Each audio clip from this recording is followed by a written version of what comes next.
applying to everyday walks of life and help spread your word to those around about us and help us to be the right example to those. Forgive us of our sins. In Christ's name we pray. Amen.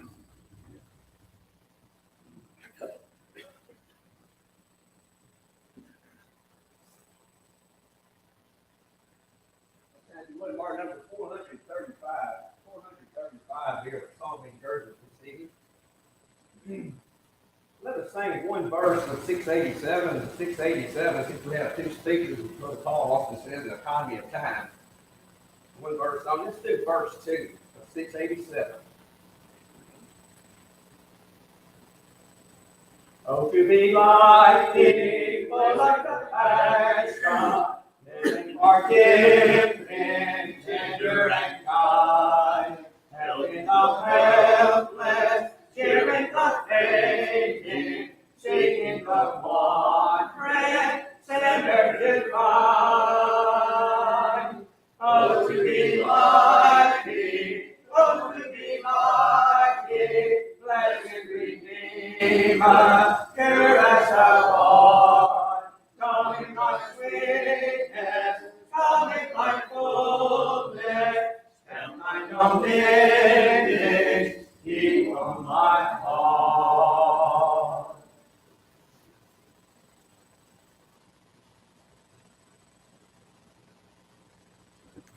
How can we possibly do the greatest amount of good for our Father? In what way can we serve Him that will accomplish the end result of our souls and the souls of many others being saved? I realize that I'm talking to people that have already been involved in so many different things, projects, sewing for little children, making boxes was planning on going to Nicaragua, etc. And Lord willing, we'll hear from Brother Wayne tonight concerning things that he is involved in, of which we have participated for many years. And I lay all of this as somewhat of a foundation. Polishing the pulpit, you brethren have heard about now for several years. LaDon and I first attended in 2010. And since then, we've been massively involved in the recording of videotaping the sermons. And this past year, 2 weeks ago, we videotaped 301 sermons in 8 days.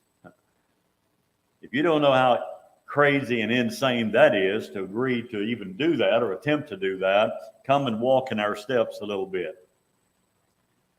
But I've talked about it so much, but likely many of you will not be able to go.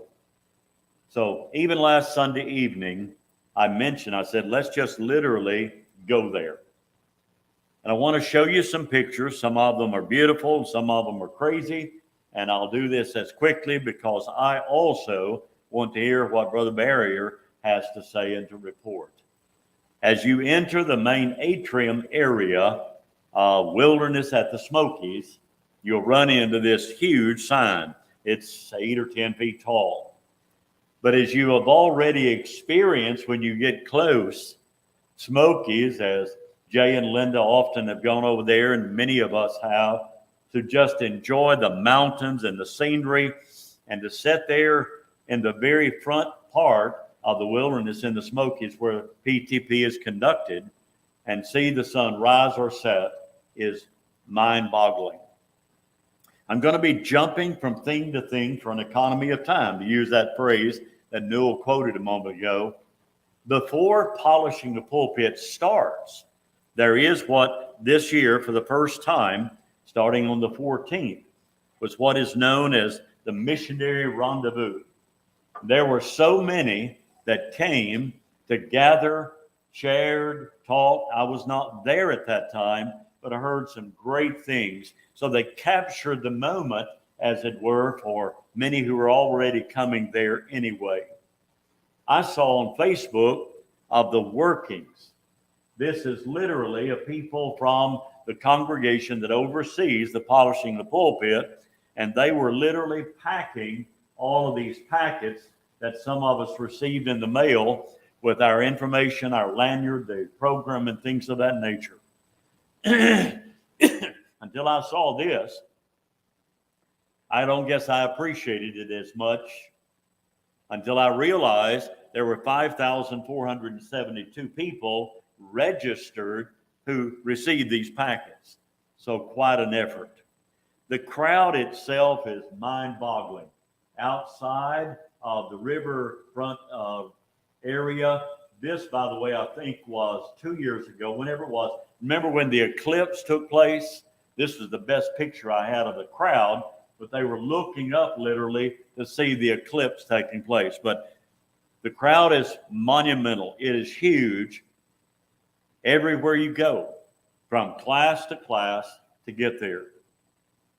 The main exhibit hall, just to give you an idea, somebody posted, said, this is empty, but soon it will be filled, and it was. I think it will seat, if I remember correctly, somewhere around 3,500.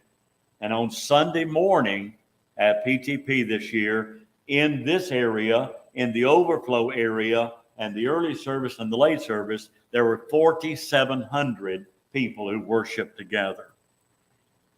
In the ballrooms, various meeting rooms, they have obviously the places where they come. These are the dividers and or the ballrooms area. There's 4 ballrooms altogether.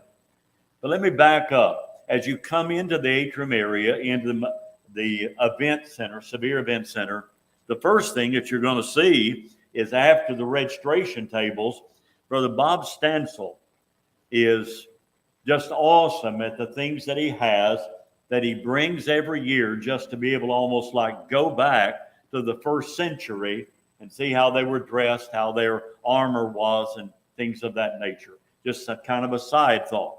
If you go down to the other exhibit hall, there's 2 of them, same size, each of them about 3,500 to 4,500 seating capacity. But PTP folks themselves prepare literally a large display. It may be the marketplace, it may be the Ark of the Covenant, or whatever. You can tell I took this off. It's blurry because it was a video that I just made some screenshots. In the exhibit hall area, you can see it's huge. I don't know how to compare it. It would be the equivalent maybe of 4 or 5 football fields. This is where Randy will be set up back toward where the missionary works are, and various places where they have things for sale. This is the books, by the way, that many of you helped put together. Dan Winkler's latest books on the teacher's guides, and he had a display there. There were many different exhibitors. Ours was not over there in that area, but many were. And a lot of people spent a lot of time there being able to see tremendously the things that bookstores especially brought. One of the greatest things, sorry, that you will experience ever is the singing in the late evening times in the atrium, where the Andy Baker and others lead the singing, and it's just spontaneous. It's not organized. It's not a, quote, worship service. But as you can see, many times young and old come together, and it'll be jam-packed. Dawn and Al, our daughter and her husband, were there, and our Bryce was also there. And Bryce commented, he said, Papa, I didn't even want to sing. He said, I wanted to praise God, but I just wanted to listen. It is truly astonishing. I did not go to many of the classes, various things that teach teachers how to teach, and things that they did, a lot of activities going on, of which I did not have a part at all. Daughters of the King, for an example, as well as a lot of the other exhibitors. This is Brian Kenyon. If you remember last Sunday, I preached a lesson from Brian's pen. Brian is doing a great job at the Florida School of Preaching. They have a lot of clothes. No, you don't want your wife to go there. Kathy and LaDon went multiple times, and I'm not going to tell you how much it cost me. But anyway, that was a fun thing as well. the classes for children that go on during the time when a lot of the lectures are taking place. They accommodate all ages.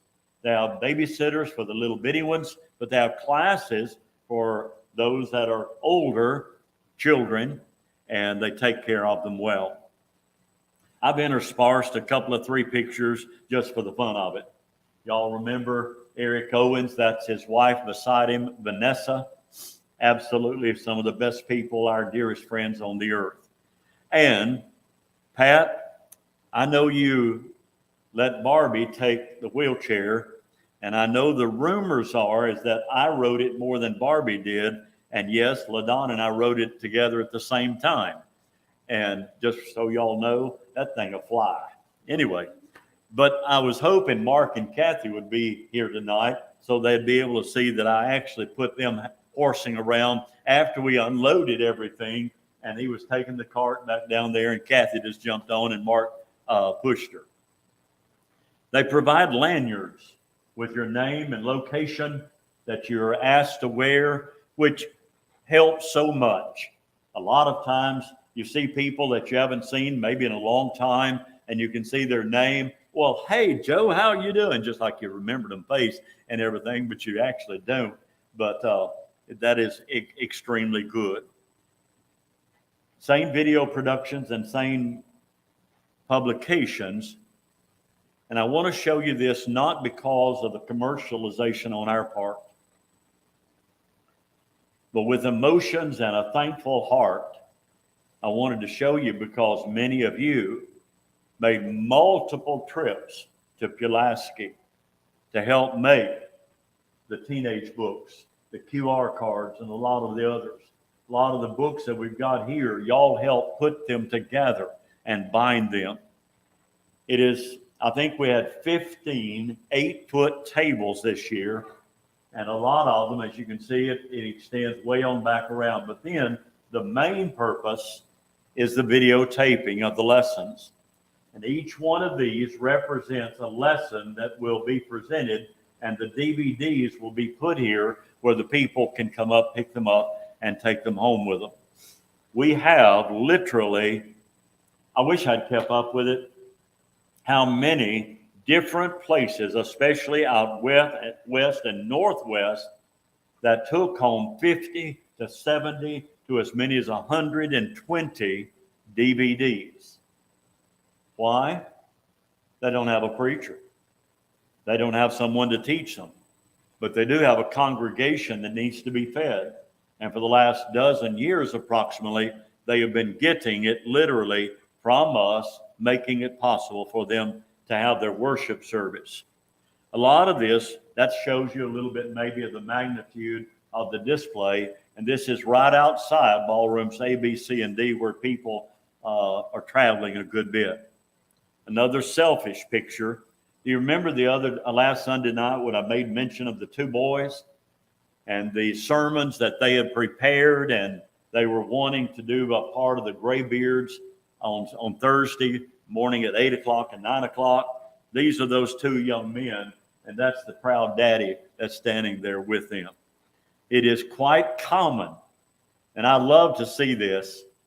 Mamas that's left the little stroller carts, they've got their babies or their children inside. I mean, everybody is there at PTP. This is at the Sevierville Church on Sunday and Wednesday nights. They have services there that is a part of the Polishing the Pulpit overview as far as the studies. Brother John D. Berry, he was a state representative in the state of Tennessee. He speaks multiple times. Dan Winkler as well. I think Dan spoke 15 times in that 8 days. B.J. Clark did a series on the lost sheep, the lost coin, the lost boy, and it was well received. They have a food court and meeting rooms over in the motel, and it splashes out literally into all of those areas as well. I told you Wednesday night, those that were here, Don Blackwell spoke on baptism and the question of re-baptism. And I mentioned to you that our son-in-law made the decision that he It was not a valid baptism. He did it for peer pressure. So literally, he was immersed into Christ. Robert Hatfield assisted and helped him in accomplishing that, and one of the happiest 65 years old that you'll ever see. Many of you have asked, and I was not planning on doing this, but they honored LaDonna and I this year. The Lifetime Service Award. And this is kind of what our brides posted about it. I'm not going to let you read it, and I'm not about to read it. It was an honor. It was appreciated. But as I told countless people, I felt that there's so many more that deserved it even more. On Thursday morning, they have at 8 o'clock and 9 o'clock what they call gray beards and beardless. These are the two boys that spoke during the time that I was there. Brother Glenn Hitchcock, John D. Berry, and Brother Larry Acuff was the ones that were there on the gray beards for that session. They had 4 different other ones for the hour before. But to be able to stand behind those 2 young men, said in front of them, they stood behind us, and to compliment them, publicly praise them for their eagerness and wanting to be able to preach is phenomenal. I've got to show you just for a few seconds. They do flash drives. Each one of these will make 96 at a time. Takes about 3 or 4 minutes. The ones I'll make for y'all are going to take me a whole lot longer than it will for that. But they stay up all night long to do the flash drives. If you have not heard of PTP 365, it's $10.95 a month. Comes into your home. Any lesson that has ever been presented at Polishing the Pulpit can be accessed. The $10.95 is not to make money. It is only to keep the server and everything else going. They announced this year, next year for the first time, in July, there will be one at Branson. There will also be the one in Sevierville. They came and asked LaDonna and I if we would be willing to do both. And we haven't answered yet. It's only 5 weeks apart, only have 4 weeks in between. I want to so badly. It is the greatest week of our lives over the last 10 years, 10 weeks. You're with people, you're as close to heaven as you can possibly get. It is just beyond description. So that's what they had as their kind of monter. And that's the big tall. And there goes the sun setting. And I'm through with my part. Now we're ready for Wayne Barry. Let's come on up and get that done. Has Richard got that in the back set up for you? Richard, do I need to switch to the VGA? Okay.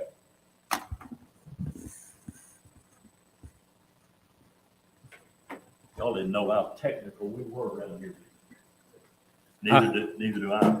I don't know how y'all feel about both of us being here tonight, but I'm really, really pleased because I enjoyed that immensely. We went to PTP probably the first, second, third year that it was in Sevierville or in Pigeon Forge.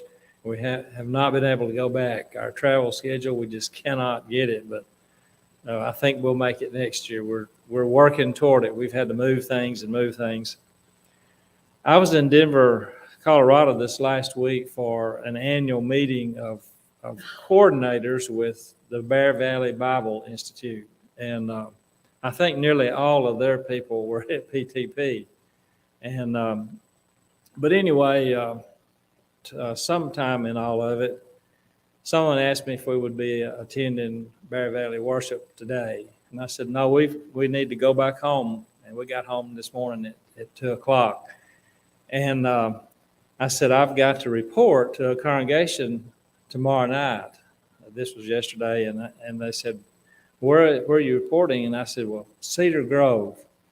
Of course, they didn't know where Cedar Grove was. They hardly know where Lauderdale County is, many of them. But anyway, I said, I bet you know the preacher. And I said, Paul Sain. And they said, oh, everybody in the world knows Paul Sain.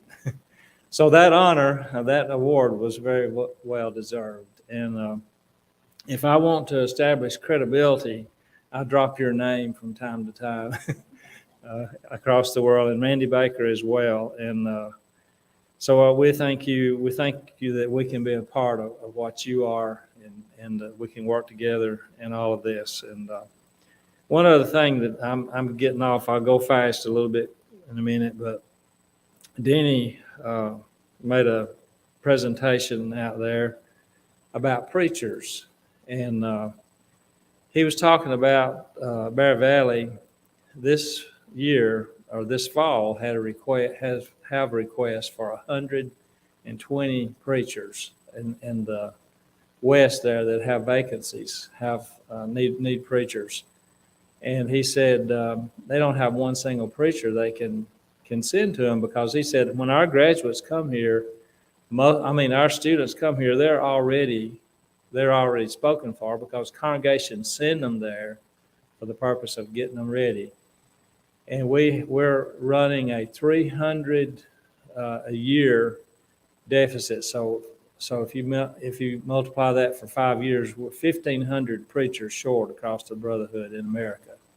And it just gets bigger every year. 600 are retiring or leaving, and then we only have 300 coming in from all of our programs where we train them. So anyway, you made the comment about that. And I think it's good that PTP will be in Branson, because that'll give opportunities further west for people to come in and maybe network and help get this preacher shortage and all the other things we need. And he talked about using DVDs. A lot of people are using them for their worship services because they don't have a person live. Anyway, I'll go quick. We've had a good year. We're pretty much back to what we call normal from the pandemic, and it's good to be at that point. I'll just hold up my hand and Richard can change me here. I'll quickly go through 3 things in our program. Number 1 is using mass evangelism, and this is how we make our contacts across the world. Radio and television, literature. We get about 300,000 opportunities a year to help them study the gospel.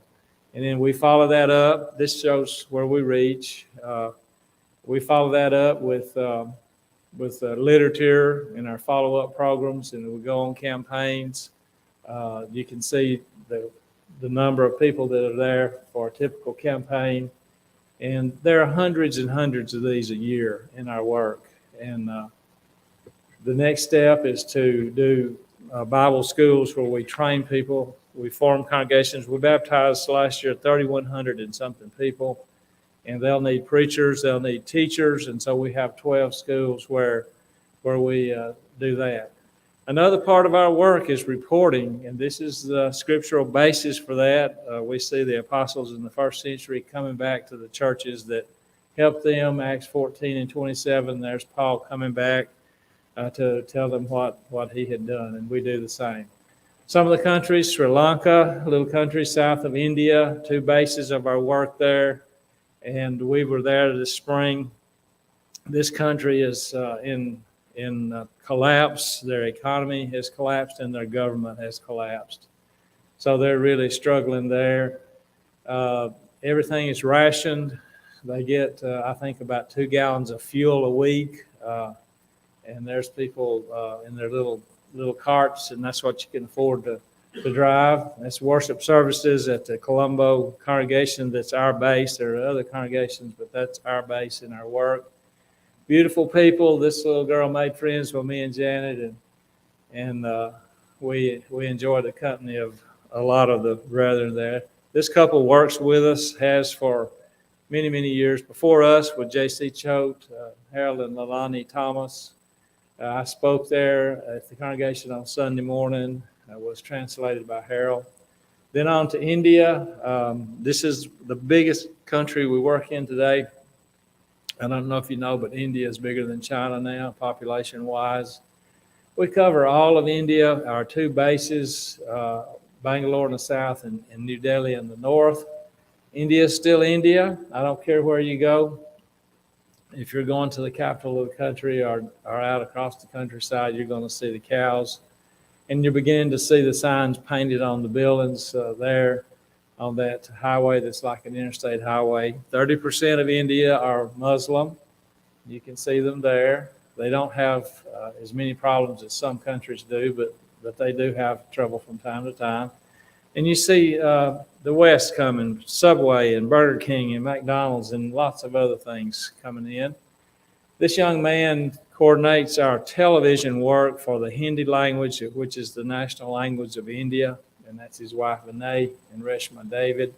Vinay came here to school. He was baptized by my youngest son when they were both 13 years old, and he's great. He's a good leader. This is an older leader, Brother P.R. Swami. I've told lots of stories of him and his wife Saroja. Brother Swami's down now. He was hit by a motorcycle and basically broke his hip, the bone there, and he's recovering from that. And she had open heart surgery in December, so they're struggling to get back on their feet. 65,000 baptisms in his work. Burma, we have operating points throughout that country. This is a country, too, that's had horrible times the last few years, since 2000. The government collapsed and the military took over, and it's the communist style of rule. And we haven't been able to go back until March of this year. Janet and I went, and were able to visit at one place. We went to Rangoon, and groups of people came from different parts of the country to meet with us. And they didn't feel safe for us having a gathering of all of us. It's a Buddhist country. You can see the evidence of Buddhism there, and thousands of these places of worship. And then you see the old and the new. In the background, a big pagoda, and then this is an indoor skydiving thing that's right across from our hotel where we stayed.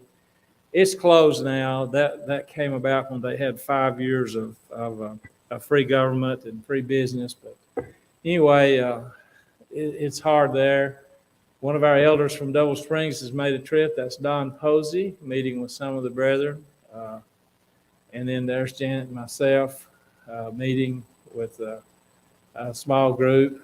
And we met with small groups all through the day. This is one of our preachers who helps with the school as well. He's baptized a half a dozen people in the last 10 days, and the Army just shut him down. They said, no more meeting in your house, no more doing what you're doing. He'll keep on, but they probably will have to break up. There's about 30 meeting in his house, and they'll just divide it into 2 or 3 houses in worship. More leaders meeting with us. This young man was one of our better students. The last time I was there, which was the fall of 19, he was up in the Shan State on a relief project. The Army didn't like the idea of the Christians helping other people, so they killed him. And they killed some others as well. On the left is the man who helped me start everything there, helped me start Myanmar Bible College, which was the only legal way to do anything to begin with. And on the right is our China leaders. On the far right is the leader of all of our China work. Jay Ati is his name, and Joe Sain on the left. My son Jeremy went later with Carrie Barrier and meeting with some leaders there. And then we could not go to the campus of Myanmar Bible College, and there's fighting all over the country, civil war, so you can't go on the ground. So Philip, the director of the school, flies to remote locations periodically and holds classes and does campaigns, and that's one of those. There's the Bear Valley class. There's about 9 students in it. And then this is another campaign in the Northwest. So Burma's, that's where they are right now. And our boys are planning to be there this fall. Nepal, our base is Kathmandu. You can see it there in the middle, and that's Kathmandu looking from up on the top of a mountain. It's a big city, millions that live there, and that's where most of the population of the country is located. This, too, is a failed state. They have a caretaker government, and you can see everything in the country is running down, but our work is flourishing. It's just doing great. We meet in this little tiny building for Nepal Bible College, which we started 5 years ago. And there's Jeremy teaching. That was Joey, the first one. And we're in the process of building a building for that. And we'll need a building that'll accommodate a group of this size or this size. Just very receptive to the gospel. Our children are all involved in our work. And we got another generation coming along. We got 3 at Fried Hardeman. And that's Gracie, our oldest granddaughter there in the middle. And she's made 4 mission trips this year already. And Joey and Anna, her parents she wants to be a missionary.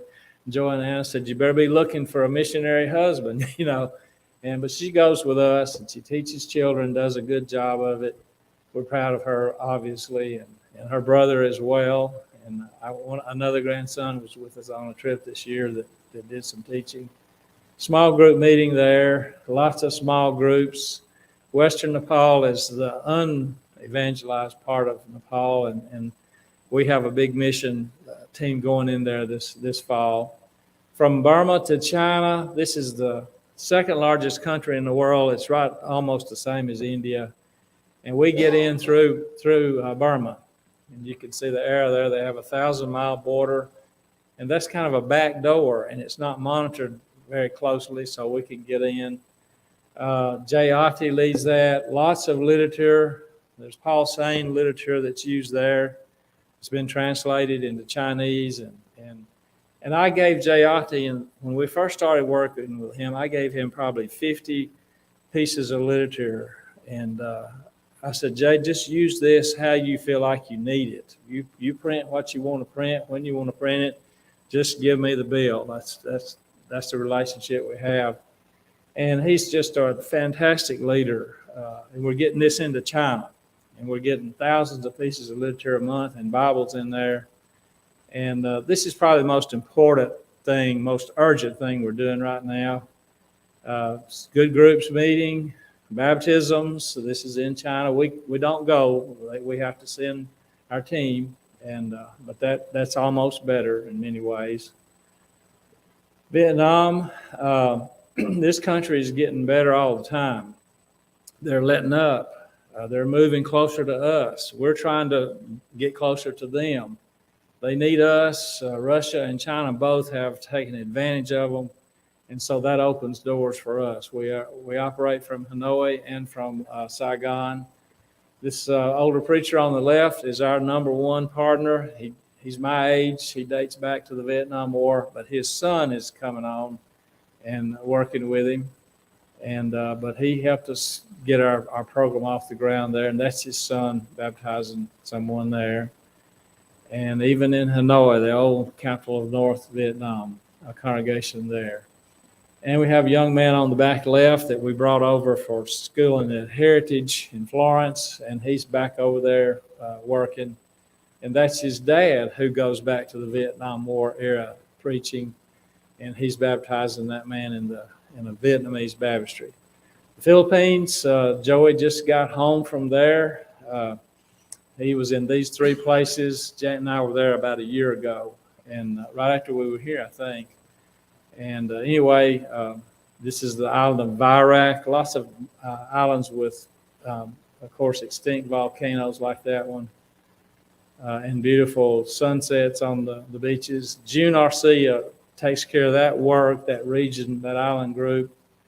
He has radio, everything, and you see lots of baptisms. That's a beautiful scene.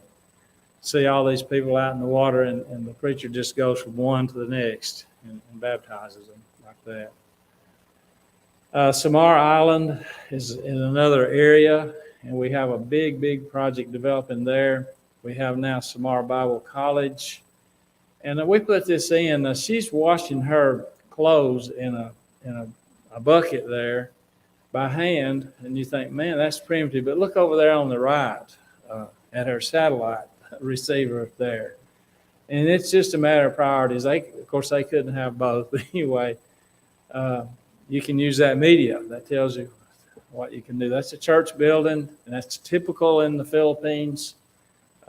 7,000 islands, and here's Joey teaching at Samar Bible School, and that's the director and his wife, Edwin Enso. And they all, in all of our schools, when classes are over, and we have about 500 students right now, the students go out with their teachers on campaign. That's what they're doing there, and that's the result of that little campaign that they did, all those baptisms. There's Gracie in children's classes, and Anna, Joey's wife, for the ladies. And that's Noah, our grandson, baptizing some from his class this summer when they were there. Philippine Institute's another school of ours. It's our oldest school. Is 20 years old. Just celebrated 23 years old. It started in 2000. But, and then we have a Bear Valley group there as well. That's the Bear Valley group. And these go to a little bit higher level than we do. So that's the reason we're working with Bear Valley in several places. Alongo Island, a new project for us. That's the lady whose husband is a preacher who was deaf. I think I told the story of her last year. We got hearing aids for her. And she teaches about 100 children a week and has a ladies class and also teaches school to make a living for their family. And there she is, teaching. And again, and then her husband, I'll get to him in a minute. There he is teaching the workers. And we help them with a building. It'll be a Bible study center to cover the whole island. They're trying to plant about 50 congregations, they hope, in that work. And that's inside the new building. Malaysia, got to Malaysia last fall for the first time. They were the last country I know of to lift the pandemic rules, and my oldest son and I went there. And this is just it's in the largest city, Kuching, and that's the partner we have in that work.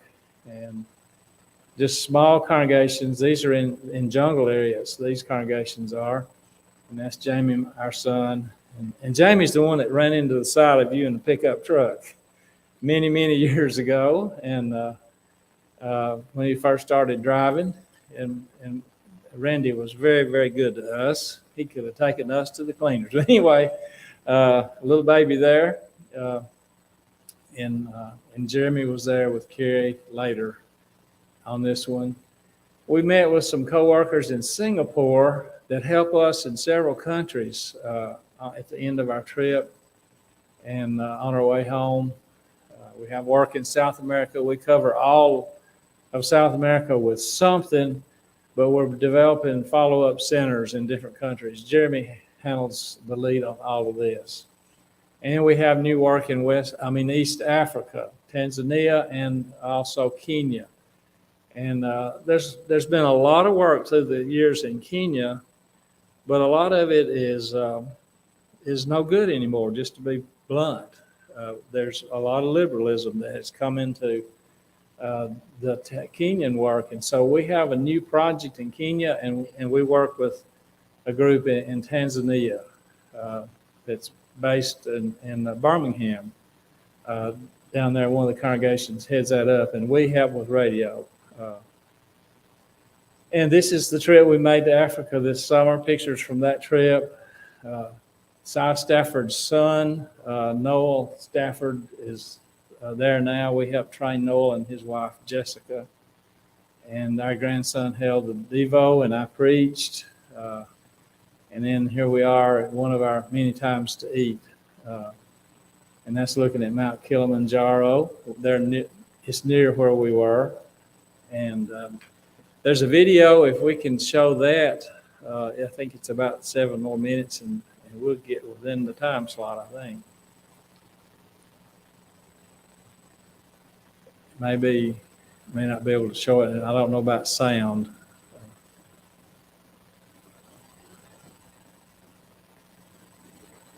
That's the visual part. That's China.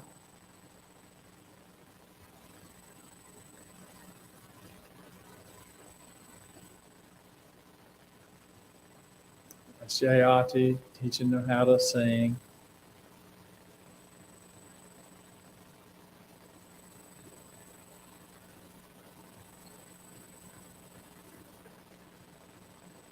couple of our preachers, meetings.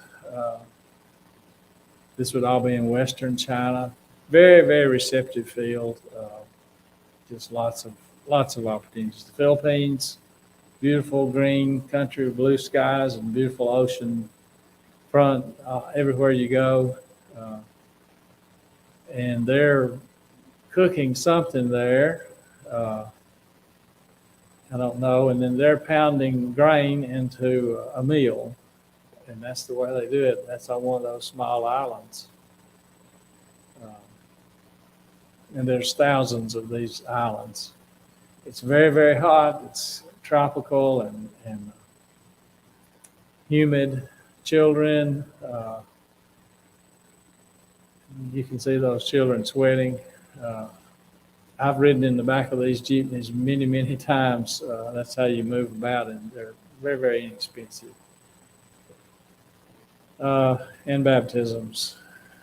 Edwin had over 300 baptisms last year. He and his team that lead our school and the campaign program there. And he's just really good. He was in my very first class of the Philippine Institute. We started 23 years ago. Nepal, Kathmandu, that's Hinduism there. They're worshiping and leaving their offerings at an old worship site, and that's actually a banyan tree is the heart of the thing there, and most of it's gone. But anyway, they worship those trees. They keep evil spirits away, they believe. And Joey had a group for earlier this year for a campaign and for a training session of the school. That's our grandson teaching. He's a sophomore at Fried Hardeman. He plans to be a school teacher by profession. And he's already helping with his dad's youth ministry at a congregation. And that's the director on the right of all of our Nepal project. This is one of the teachers that came over with Joey's team. She's being translated by this lady here. And she's illustrating in some way. And if you could hear this, it would hurt your ears because they're so crowded where we have to do our teaching. You got the women in one room, and then right next door is the men in another. And they can both hear each other. That's why we're trying to get a building up right now, because we have great opportunities there, and we need to move while we can. And that's what's going on there. There's a granddaughter again. Obviously, we're promoting her and doing children's classes, and she loves it, and they love her. It goes well. And this is in Kathmandu, Nepal.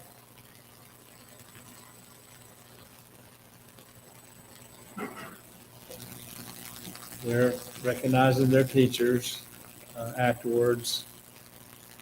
And these ladies, people are so grateful when you come. They make you feel about this tall because they just treat you so well and they appreciate it so much. And we call what we do work. And it's a blessing to do it. It shouldn't be called work. Myanmar, they have had a hard time because of civil war and the pandemic, but they're beginning to get back together. This is a little group. They can't, if they pull 30 people together, they're in danger of the army attacking them. And so they have to be so careful to get groups, but they want big groups. They want to hear this and that, like PTP. They want to have enough there to have that kind of singing. And for them, 50 is a big group. We had a group together this spring, though, of about 200, and I'll talk about that in a minute. All of this is illegal. The military is really, really on them, and civil war all over the country. This is in central India, Chhattisgarh. That's two relatives there, barriers, that went with us, with Jeremy and Joey, and they're headed out to a gospel meeting in this area right here. You could hear those Hindus if the sound was working. That's a very typical street scene in the city of India. It looks like it's someplace that got built and had never been kept up. Everywhere you go, it's almost like that. Francis David and Vinay David preaching, and they're leading singing there, but they'll have the preaching. When they have a gospel meeting, if you have one preacher, they say it's you failed. You have to have 3 or 4 preachers. And this is in Burma at the school, Myanmar Bible College. This is older footage. They have had a couple of groups there, but it's really, really hard to meet because it's very visible, even though it's in the jungle. And more baptisms. 3,100 baptisms last year. That's Edwin. That's in Burma. That woman's crying, and sometimes the reaction is tears of joy always, but and sometimes they're just so happy. You can see it in every way.